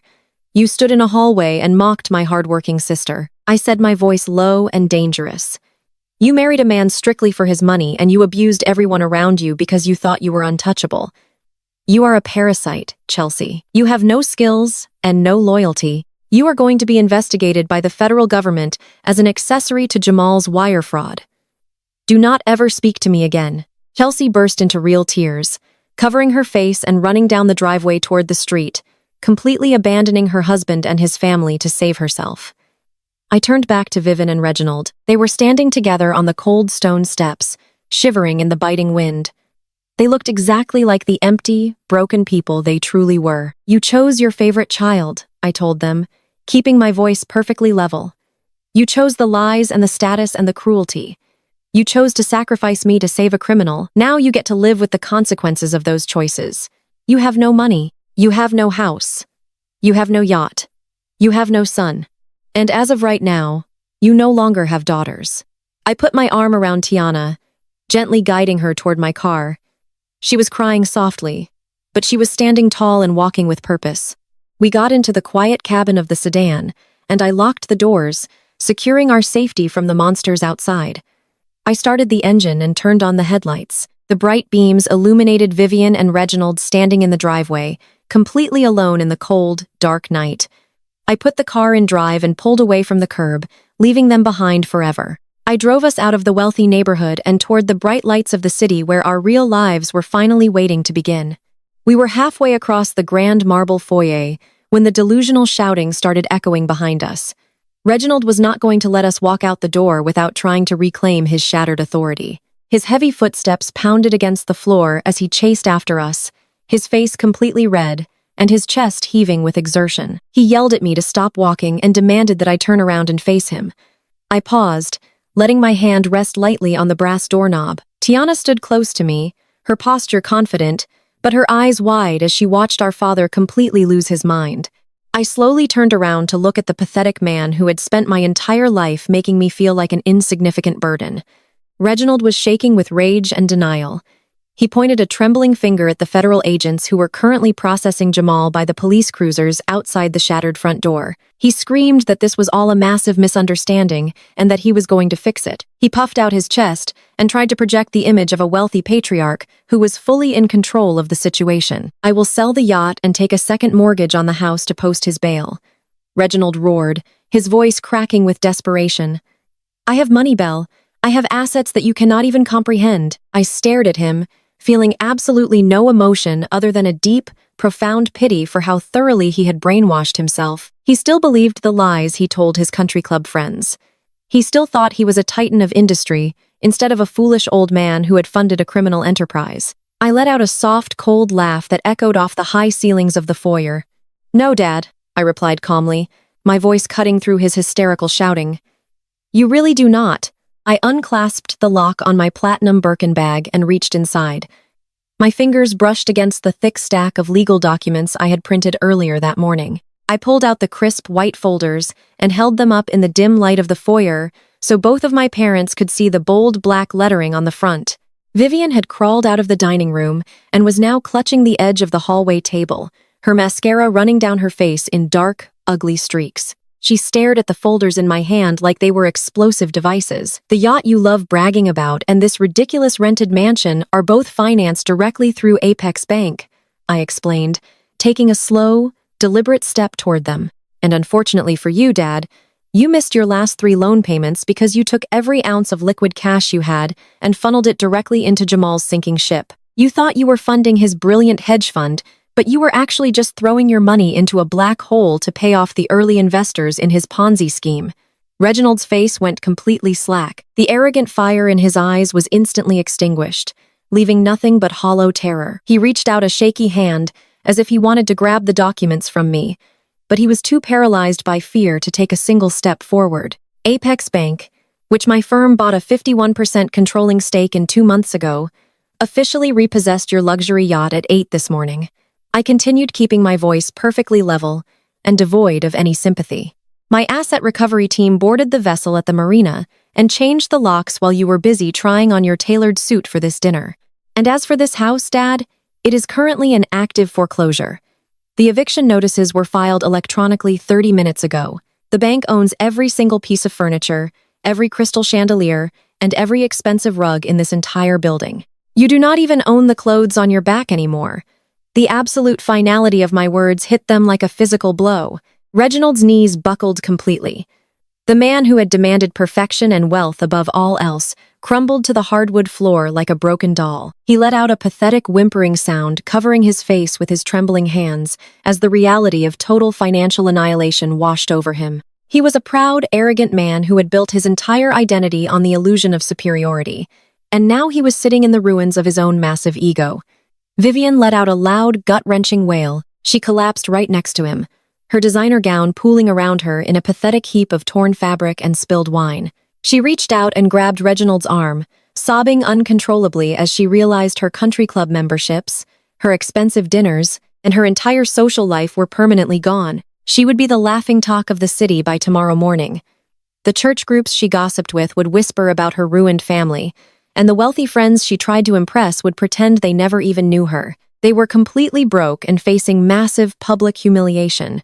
Tiana stood right beside me, her eyes wide, taking in the absolute destruction of the parents who had treated us so poorly. But instead of fear or sadness, her eyes were shining with pure, undeniable pride. She looked at me, and then looked down at the weeping figures on the floor. For the first time in her life, she saw them not as powerful, authoritative figures, but as fragile, greedy cowards who had finally been caught in their own web of lies. Tiana straightened her shoulders, realizing that she never had to seek their approval ever again. She was free to be a chef, free to live her own life, and free to build a future without their toxic expectations weighing her down. Meanwhile, Chelsea was slowly backing away toward the front door. She had watched the entire exchange from the shadows of the dining room archway, and her face was twisted into a mask of pure, selfish panic. The federal agents were still standing on the front porch holding Jamal while they waited for the transport van to pull up. Jamal was weeping openly, his expensive suit ruined and his hands cuffed tightly behind his back. He looked toward his wife, hoping for some kind of support or comfort in his darkest moment. But Chelsea was not a supportive wife. She was a parasite who had attached herself to the wealthiest host she could find. And now that she realized the host was completely dead and drowning in debt, her survival instincts completely overrode any pretense of marital loyalty. She looked at Jamal, shivering in the cold night air, and then she looked down at the massive engagement ring glittering on her left hand. The diamond was huge, ostentatious, and completely paid for with money stolen from innocent people. Chelsea let out an angry, frustrated scream. She grabbed the thick platinum band and ripped the massive diamond ring off her finger. She marched right past me and Tiana, her heels clicking furiously against the marble floor. She stepped out onto the front porch, ignoring the federal agents who were watching her with mild amusement.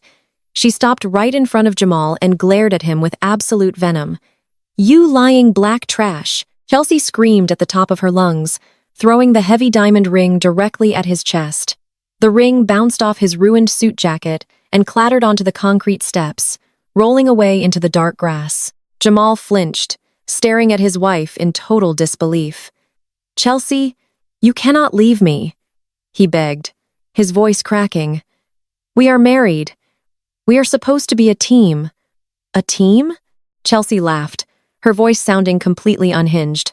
"I married a billionaire tech genius, not a broke criminal going to federal prison.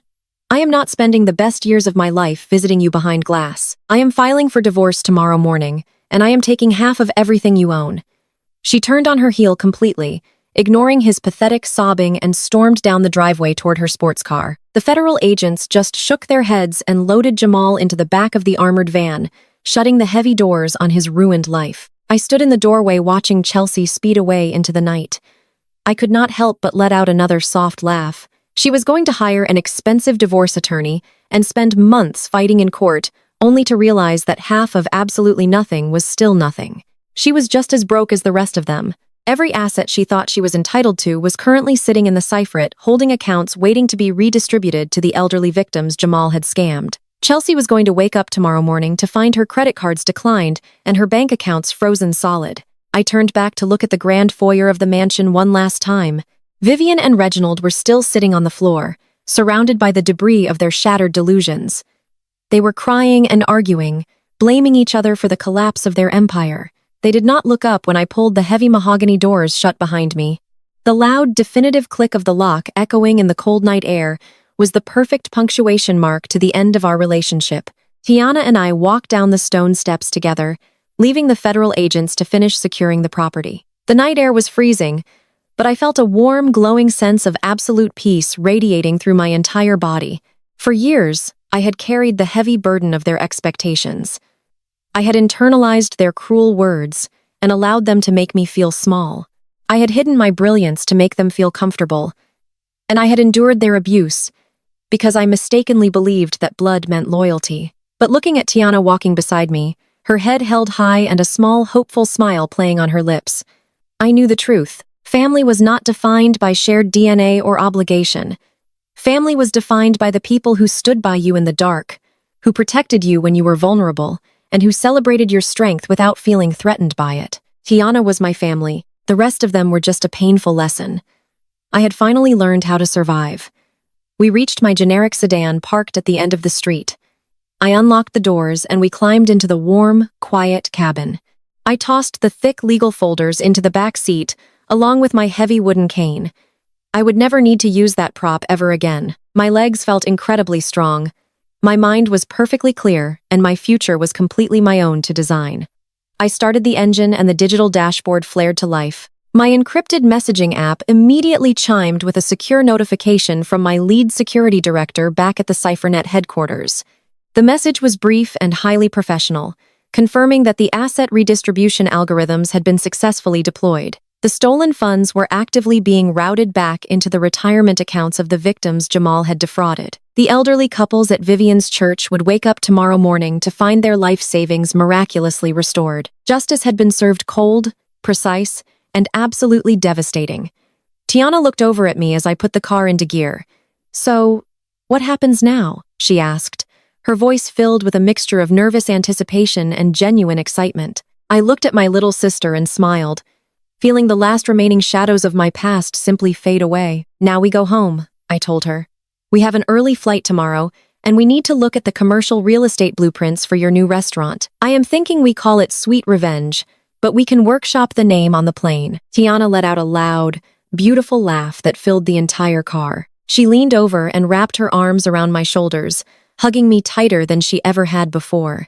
I hugged her back, feeling an overwhelming surge of love and protectiveness for the sister who had always tried to defend me. I pulled away from the curb and drove us out of the wealthy suburban neighborhood, leaving the flashing police lights and the ruined mansion far behind us in the rear-view mirror. The dark, empty road stretched out ahead of us, leading back toward the city skyline, shining brightly in the distance. I pressed my foot against the accelerator, feeling the powerful engine roar to life, carrying us away from the ashes of the past and straight into the beautiful, brilliant light of a brand new day. Chelsea turned on her heel, ready to storm off into the cold night, with her delusional sense of entitlement fully intact. But before she could take another step, I felt a deep, genuine laugh bubble up from the very bottom of my chest. It started as a soft chuckle and quickly grew into a full, loud laughter that completely shattered the tense silence of the front porch. I threw my head back and let the sound echo across the manicured lawns. Chelsea froze in her tracks, her shoulders stiffening as my laughter hit her like a physical blow. She slowly turned back around to look at me, her face twisted in a mixture of anger and confusion. She still thought she was walking away with millions of dollars. She still believed she was the smart one who had played the system perfectly. "Take half of what, Chelsea?" I asked, my voice ringing out clearly in the freezing November air. I walked slowly down the stone steps until I was standing right in front of her, looking directly into her greedy, panicked eyes. Jamal's only asset is a $12 million debt to defrauded investors. There are no secret offshore accounts, and there are no hidden trust funds. Every single penny he touched was stolen from innocent people, and the federal government has already seized all of it. You cannot take half of a criminal enterprise, Chelsea. You are legally married to a man who owes $12 million in federal restitution. Good luck splitting that in divorce court. I watched the blood completely drain from her face, leaving her looking pale and sickly under the harsh glare of the police lights. Her mouth opened and closed, but no sound came out. She looked frantically toward the federal agents, as if expecting them to correct me and tell her she was still rich, but they just stared back at her with absolute indifference. The reality of her situation was finally crashing down on her. She was not going to be a wealthy divorcee living in a luxury condo. She was going to be hounded by federal prosecutors and bankruptcy lawyers for the rest of her miserable life. She had attached herself to a sinking ship, and now she was going to drown with it. "Oh," And that ring you just threw, I added, my voice dropping to a soft, mocking whisper. The one you thought was your ultimate meal ticket. It is cubic zirconia.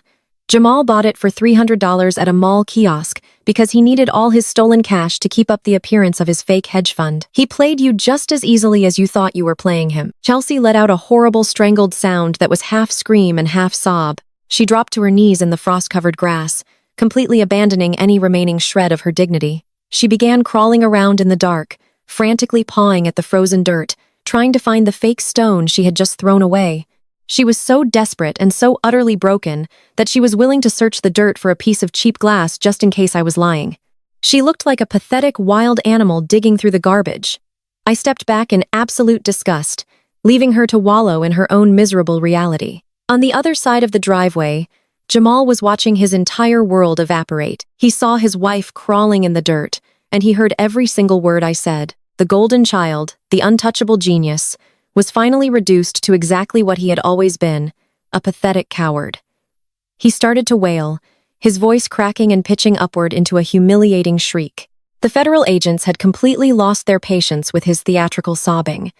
The lead agent grabbed him roughly by the shoulder of his gravy-stained suit and shoved him forward.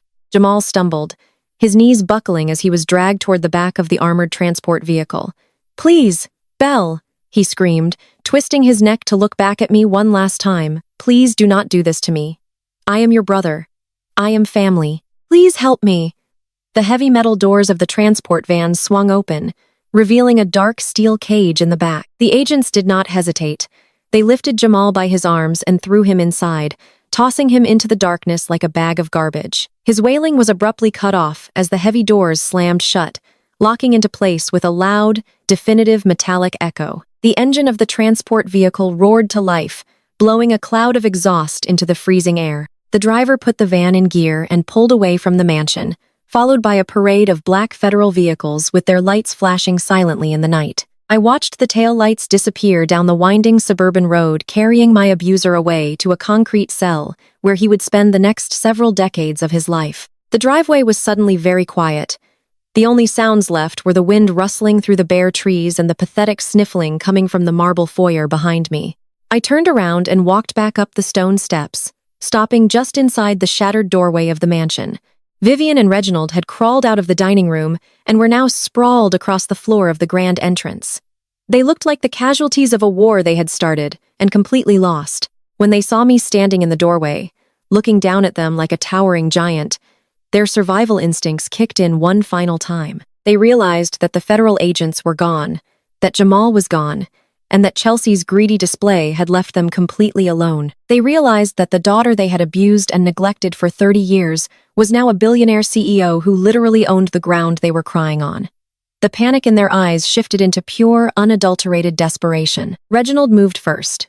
He dragged his heavy body across the polished marble floor, his expensive suit jacket bunched up around his shoulders and his tie dragging on the ground. He reached out with his thick, shaking hands and grabbed my left ankle. His grip was tight and desperate, holding onto my leg like a drowning man clutching a piece of driftwood. Vivian scrambled right behind him, her ruined sequined gown tearing as she dragged her knees across the floor.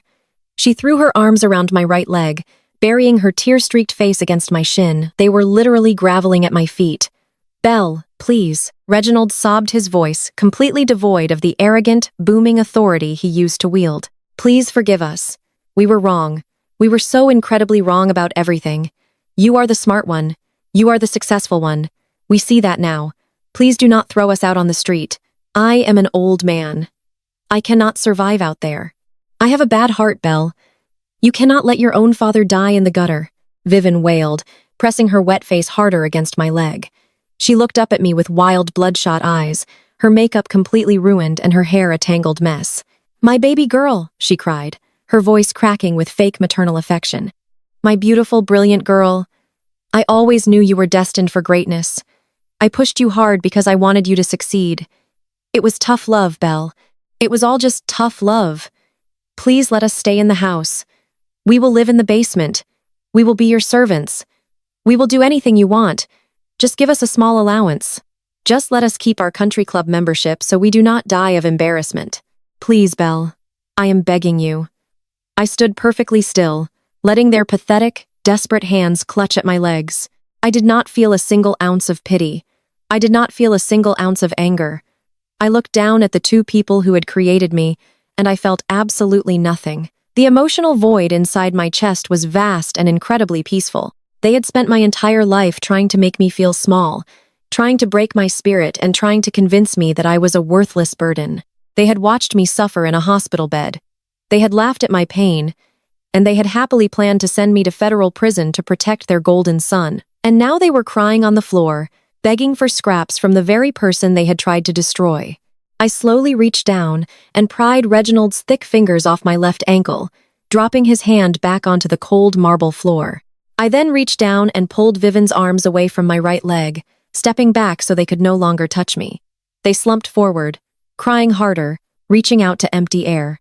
I looked down at my mother, completely devoid of emotion.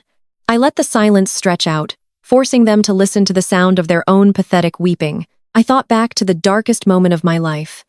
I thought back to the sterile hospital room where I was lying with a shattered leg, terrified and in agony. I remembered the exact expression on Vivian's face when she looked at me with pure disgust and told me that my suffering was a good thing.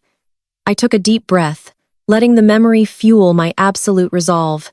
"A life on the streets will teach you responsibility," I said, my voice completely flat and echoing loudly through the empty foyer.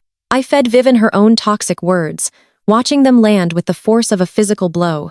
Vivian froze her mouth, hanging open in a silent scream of absolute devastation. She recognized the words immediately.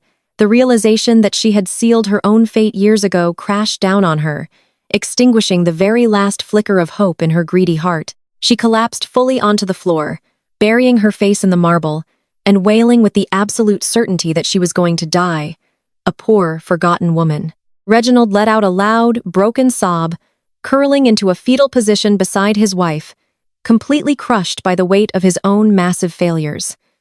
I did not waste another second looking at them. I turned away from the wreckage of my family and looked at Tiana. She was standing near the edge of the porch, her small overnight bag clutched in her hands. She had watched the entire scene play out, and her eyes were shining with a fierce, undeniable pride. She gave me a small, firm nod, silently, confirming that we had done exactly what needed to be done. Justice had been served cold and absolute. I gave her a gentle smile and gestured toward the driveway.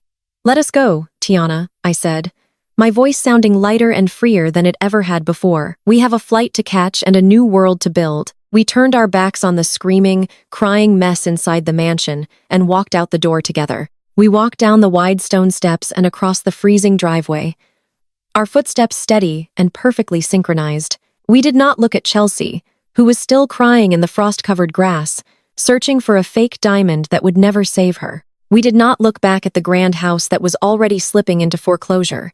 We simply walked toward my car, leaving the toxic poison of our past behind us forever. I unlocked the doors, and we climbed into the quiet warmth of the sedan. The engine roared to life, wrapping us in a cocoon of safety and forward momentum. I shifted the car into gear and pulled away from the curb, driving smoothly out of the wealthy neighborhood. The dark streets stretched out ahead of us, leading toward the glowing city skyline. The heavy chains of my childhood were finally broken. And as I drove into the cold night, I knew that tomorrow the sun would rise on an empire that belonged entirely to me.